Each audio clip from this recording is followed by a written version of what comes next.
बोलिए माननीय रणदीप पुरी जी। ये केवल भारत का बदनाम करने के लिए sir. Honorable Speaker, sir. Honorable Speaker, sir. I rise to inform.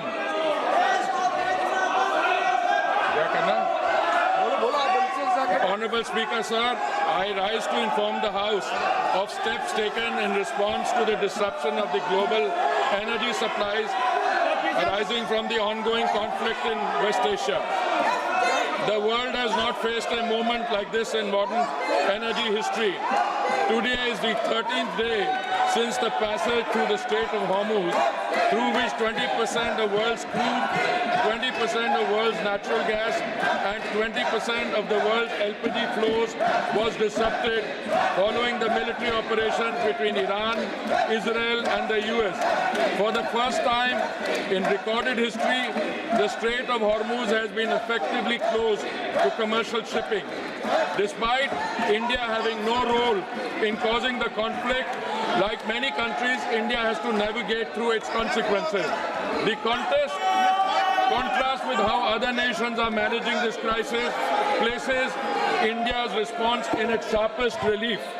A country in our neighborhood has shut all schools for 2 weeks,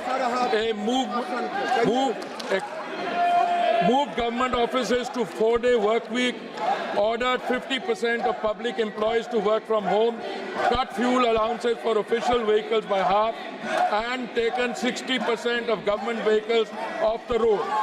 This country has experienced the largest single fuel price increase in its history, with petrol up approximately 20% in a week. In another neighbor, has closed universities early and brought forward the Eid al-Fitr holiday to save fuel. Countries in Southeast Asia have also had to take energy rationing and conservation measures. Honorable Speaker, sir, India's crude supply position is secure and volumes secured exceed what the Hormuz would have delivered. Before the crisis, approximately 45% of India's crude imports transited through the Hormuz route.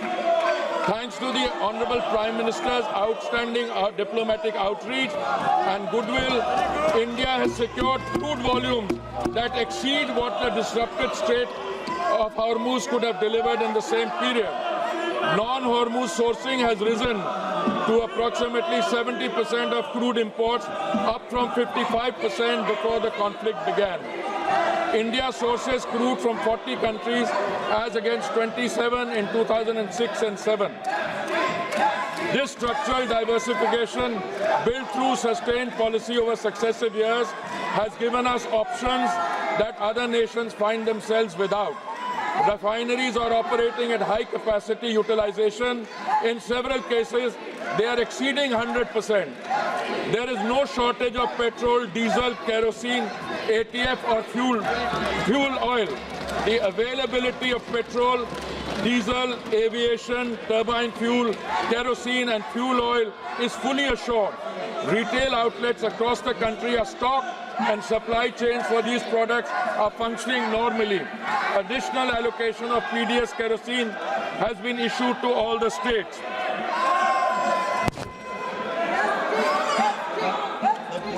Honorable Speaker, sir, natural gas supply has been managed through prioritized allocation and the position is stable, well beyond immediate need. India produces approximately 90 million metric standard cubic meters per day of natural gas domestically. A further 30 million metric standard cubic meters per day was previously imported through Gulf sources, now affected by the force majeure declaration of a major Qatari processing facility. The force majeure declaration, the Natural Gas Control Order issued on 9th March 2026 under the Essential Commodities Act established an immediate priority sequence. Domestic pipe gas goes to homes and CNG for vehicles receives 100% supply with no cuts. Industrial and manufacturing consumers will receive upon 80% of their previous 6 months average.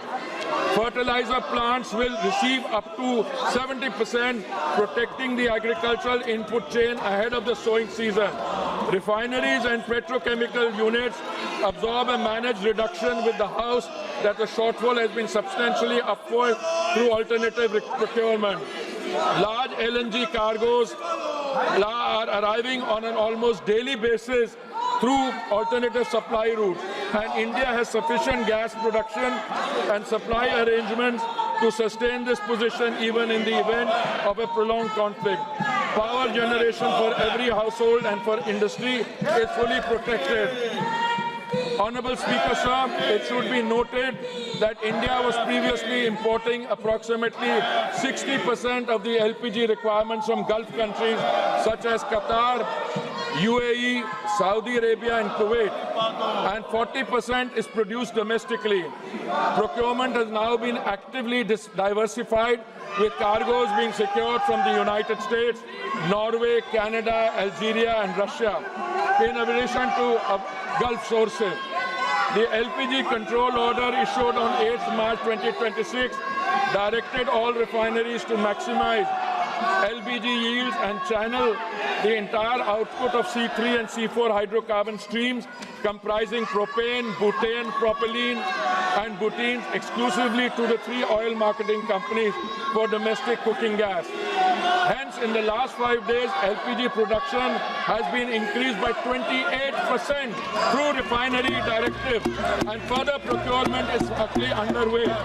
Modi government's foremost priority is that the kitchen of India's 33 crore families, especially the poor and the underprivileged, do not face any shortage. Domestic supply is fully protected and the delivery cycle is unchanged. The standard time for booking to delivery for domestic LPG cylinders remains 2.5 days, unchanged from pre-crisis norms. Hospitals and educational institutions have been placed on uninterrupted priority supply, and their access to LPG is fully assured regardless of broader demand conditions. Field reports indicate hoarding and panic booking at the distributor and retail level, driven by consumer anxiety rather than any actual supply shortage. The House should be clear on this. The rush booking pressure in some localities reflects a demand distortion, not a production or supply failure. Delivery authentication code coverage is being expanded from 50% to 90% of consumers under this system. A cylinder can only be logged as delivered when the consumer confirms receipt through a one-time code on their registered mobile, making undocumented diversion effectively impossible to conceal. A 25-day minimum booking period has been introduced as a demand management measure in urban areas and 45 days in rural and Durgam Kshetra areas. OMC field officers and the anti-adulteration cell are coordinating enforcement at the distributor level. The Home Secretary has shared a meeting with Chief Secretaries of all states to align state-level administration with the central supply and information framework. Commercial LPG has been regulated to prevent black marketing, not to penalize the hospitality sector. Commercial LPG is sold in a completely deregulated, over-the-counter market at market price without any government subsidy. There is no registration system, no booking requirement, no digital authentication, and no delivery confirmation mechanism. Any business or individual can purchase cylinders in any quantity at the point of sale with no government control in normal times. In a supply-constrained environment where public anxiety is elevated, this deregulated structure creates a direct and uncontrolled pathway for hoarding, diversion and resale at inflated prices. Had commercial supply have been diverted to the grey market at the expense of genuine commercial consumers and domestic households alike, the government has therefore taken the responsible course to regulate this channel with clear priorities and a transparent allocation mechanism. A 3-member committee comprising executive directors from IOCL, HPCL and BPCL was constituted on 9th March 2026. Extensive meetings have been held and state civil supply departments and restaurants associations across the country and are continuing. The committee has assessed genuine need by geography and sector to ensure available commercial volumes reach commercial LPG requirement is going to be supplied from today by OMCs in coordination with the state government so that there is no hoarding or black marketing. Honorable Speaker, sir, alternate fuel options are being activated to ease pressure on LPG and gas channels. Kerosene is being made available through retail outlets and PDS channels, and fuel oil is being made available for industrial and commercial consumers. The Ministry of Environment has advised state pollution control boards to permit for the duration of this crisis period the use of biomass, RDF pellets and kerosene coal as alternate fuels for the hospitality and restaurant segment for 1 month, which would enable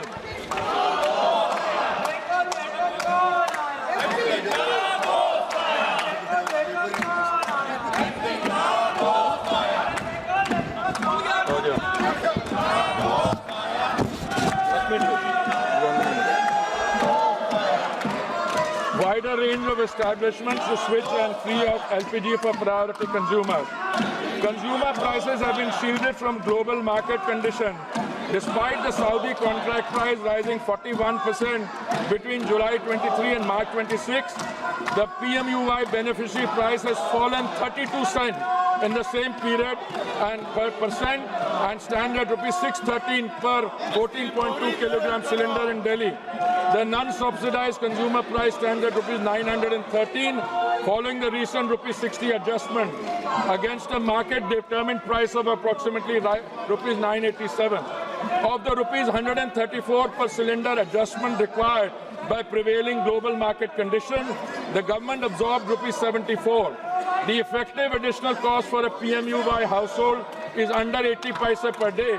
Equivalent LPG prices in the neighborhood stand at rupees 1,046 in Pakistan, rupees 1,242 in Sri Lanka, and rupees 1,208 in Nepal. OMC compensation of rupees 30,000 crores has been approved against losses of approximately rupees 40,000 crores in 24-25. Honorable Speaker, sir, state governments have responded with full cooperation and active coordination. On 11 March 2026, senior OMC officials met with state government administrations across every major state: Maharashtra, Madhya Pradesh, Chhattisgarh, Gujarat, Goa, Odisha, West Bengal, Bihar, Jharkhand, Punjab, Himachal Pradesh, Jammu and Kashmir, Rajasthan, Uttar Pradesh, Delhi, Haryana, Uttarakhand, Karnataka, Tamil Nadu, Kerala and Telangana and Andhra Pradesh. Chief secretaries and senior officials have been briefed on the supply position, the priority sequence and the enforcement framework. District-level monitoring committees are being established. Anti-diversion raids have been conducted and cases registered in multiple states. This is cooperative federalism, responding to a national challenge with the coordination it demands. Honorable Speaker, sir, this is not the moment for rumor mongering or fake narratives. India is navigating the most severe global energy disruption in recorded history. Crude supply is flowing, gas is prioritized for homes and farms, LPG production has been stepped up by 28%. Consumer prices are held far below what makes markets and regional competitors and dictate. Schools are open.